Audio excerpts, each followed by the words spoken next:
ఏదైనా ఒక దేవుని పిల్లలు, దైవ జనులు మనకి ఏదన్నా మరి దైవ సంబంధమైన విషయాలలో ఏదైనా ఒక విషయం చెప్తే నమ్మాలి. మనం నమ్మికను బట్టి మనకు కలుగుతుంది అన్నారు. మీ నమ్మిక చొప్పున మీకు కలుగునుగాక అన్నారు. కాబట్టి ఇది దేవుడు సిద్ధపరిచిన ప్రణాళిక, తరిగిపోని స్థితి.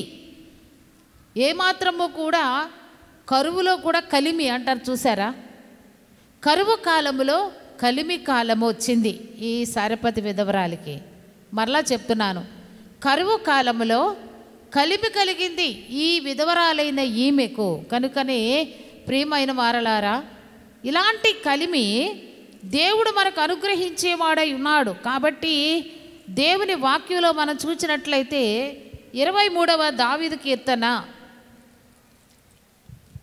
23వ దావీదు కీర్తన మొదటి వచనాన్ని చదువుకుందాం.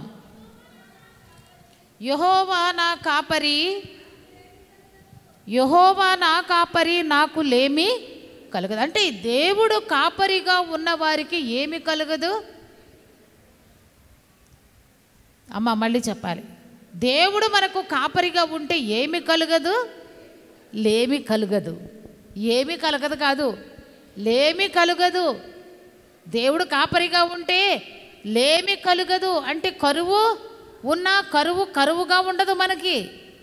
ఆ కరువులోనే మనకి కలిమిని దేవుడు అనుగ్రహించేవాడై ఉన్నాడు. కనుక ప్రతి వారు కూడా మరి మనము జ్ఞాపకం చేసుకోవలసింది, మనం ధ్యానము చేసుకోవలసింది, మనము నమ్మవలసినది ఏమిటి అంటే ప్రభు అయినటువంటి దేవుడు మన కొరకు ఎలాంటి స్థితిలోనైనా పోషించి దీవించే దేవుడై ఉన్నాడని చెప్పి మనము నమ్మాలని చెప్పి ప్రభు తెలియచేయుచున్నారు.